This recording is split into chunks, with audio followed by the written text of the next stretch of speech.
नमस्कार दोस्तों, आज हम बात करने वाले हैं एक ऐसे पेनी फार्मा स्टॉक की जो लंबे समय तक शांत रहा, लेकिन अब धीरे धीरे इन्वेस्टर्स की नज़र में आ रहा है। इसका नाम है सिनकॉम फॉर्मुलेशंस। अब बड़ा सवाल ये है, क्या ये स्टॉक फिर से बड़ी रैली देगा? क्या पेनी स्टॉक से मल्टीबैगर बन सकता है या फिर ये सिर्फ ऑपरेटर मोमेंटम है? आज पूरा सच समझेंगे। तो सिनकॉम फॉर्मुलेशंस आखिर करती क्या है? सिनकॉम फॉर्मुलेशंस फार्मा सेक्टर की कंपनी है। जो कंपनी मेनली काम करती है जेनरिक मेडिसिन्स में और फार्मास्यूटिकल प्रोडक्ट्स में और एक्सपोर्ट मार्केट और हेल्थ केयर सेगमेंट। यानी बिजनेस ऐसा है जिसकी डिमांड कभी खत्म नहीं होने वाली। बीमारी खत्म नहीं होगी तो फार्मा सेक्टर भी खत्म नहीं होगा। स्टॉक चर्चा में क्यों आता है?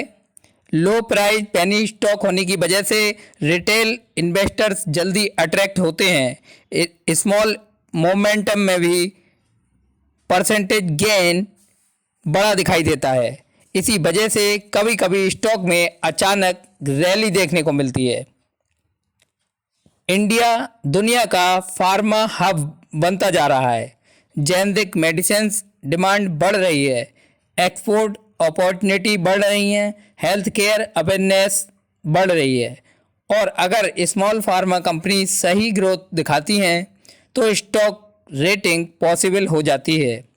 वहीं अगर इसके अभी चार्ट पे नज़र डालें तो स्टॉक अभी 15 रुपये 60 पैसे पर ट्रेड करते हुए नज़र आ रहा है और स्टॉक में वॉलेटिलिटी काफ़ी ज़्यादा है।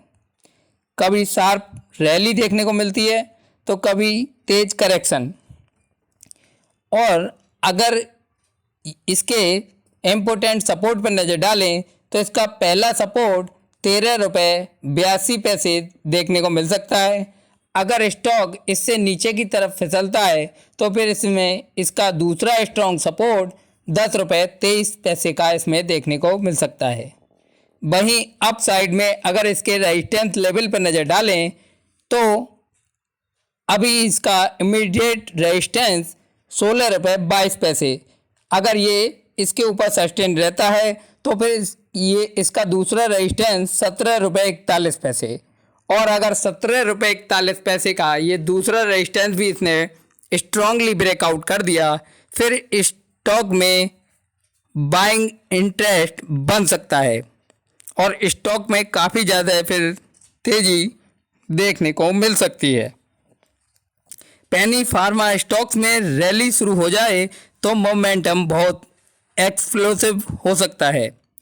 और रिस्क क्या है? Penny stock volatility, low liquidity, operator momentum possibility, financial consistency concern, यानी high risk high reward setup. ऐसे स्टॉक्स में पूरा कैपिटल नहीं लगाते, स्मॉल एलोकेशन रखते हैं, प्रॉपर स्टॉप लॉस रखते हैं। पेनी स्टॉक्स में ग्रीड ज़्यादा हुई तो प्रॉफिट नहीं टेंशन मिलती है। और अगर कंपनी रेवेन्यू ग्रोथ इम्प्रूव करती है तो एक्सपोर्ट बिजनेस बढ़ाती है और प्रॉफिटेबिलिटी स्ट्रॉन्ग करती है तो स्टॉक फ्यूचर में री रेटिंग दिखा सकता है। अब क्या करना चाहिए? तो स्मॉल क्वांटिटी एक्यूमुलेशन पॉसिबल और ब्रेकआउट लेवल पर नज़र रखें, कंफर्मेशन के बिना अवॉइड करें। सिनकॉम फॉर्मुलेशन ऐसा स्टॉक है जो पेशेंस वालों को रिवॉर्ड भी दे सकता है और जल्दबाजी वालों को फंसा भी सकता है। आप बताएं, क्या ये पेनी फार्मा स्टॉक फ्यूचर मल्टीबैगर बन सकता है? कमेंट में लिखें यस या नो। अगर ऐसी पावरफुल स्टॉक एनालिसिस चाहिए तो चैनल को सब्सक्राइब जरूर करें। फिर मिलेंगे किसी नए स्टॉक के साथ। जय हिंद।